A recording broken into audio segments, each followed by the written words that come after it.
selon un sondage de l'IFOP des 30 et 31 août 2012, qui n'a pas le moral? Les Français. Et voilà. Oui. Ça, c'est... Parle plus fort parce que... Ah oui, il faut parler plus Parle fort, plus sinon fort. tu viens là au sein. On sait pas ce que tu Les Français. Les Français. Alors, dans l'univers, qu'est-ce qui peut être elliptique? Avant, on l'a fait la dernière fois, celui-là. Bah oui, on l'a fait. On l'a fait déjà. Comment ça se fait? Je m'appelle André Gerbert, je viens d'être élu président de ce club de Méry-sur-Oise, de Questions par un champion. On est une trentaine de membres, hein, et nous sommes pas 30 à chaque séance, puisque nous avons 3 séances par semaine.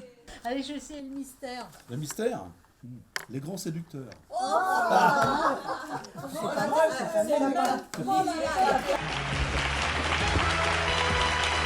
Merci.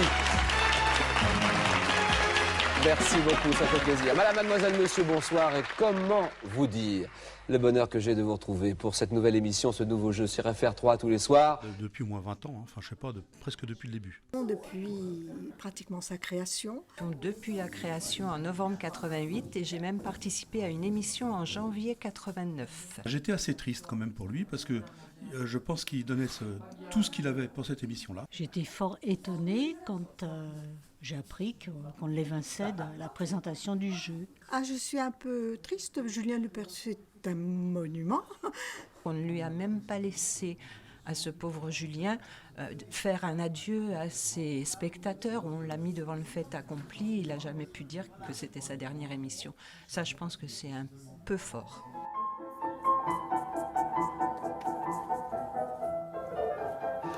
Magnifique ça. Carole Rousseau. Carole Rousseau. Je suis tous les quiz aussi, donc Carole Rousseau me plaisait bien. Ah oui. Ah ouais. Je ne le connais pas. Je ne le connais pas. Je ne connaissais pas auparavant. J'attends de voir. Je suis assez étonné quand même. Moi je l'ai vu en tant que journaliste, hein, il paraissait assez tristounet. Moi ce que j'aimais bien chez Julien, je l'ai vu à 2-3 reprises, c'est qu'il allait facilement vers le public. Oui, même s'il était un peu cabot, hein, il aimait bien faire son cinéma. Mais je crois que même c'est le seul qui allait comme ça dans le public. Moi, je ne l'aimais pas tellement quand il a commencé très souvent. Il s'avançait à faire des réponses qui étaient hasardeuses et pas du tout cultivées. Mais il s'est beaucoup amélioré. C'est au moment où il s'est beaucoup amélioré qu'il va partir. Alors c'est peut-être dommage. Et ce qu'on peut craindre tous, c'est que par ce biais, peu à peu, Question pour un champion ou se transforme en un autre jeu tout à fait différent et qui peut-être ne nous attirera pas tellement, ou bien qu'il disparaisse complètement. C'est ça la grande crainte. Ce que je crains, c'est qu'en voulant rajeunir, on extrait un peu, disons, des personnes sélectionnées, les personnes à partir d'un certain âge.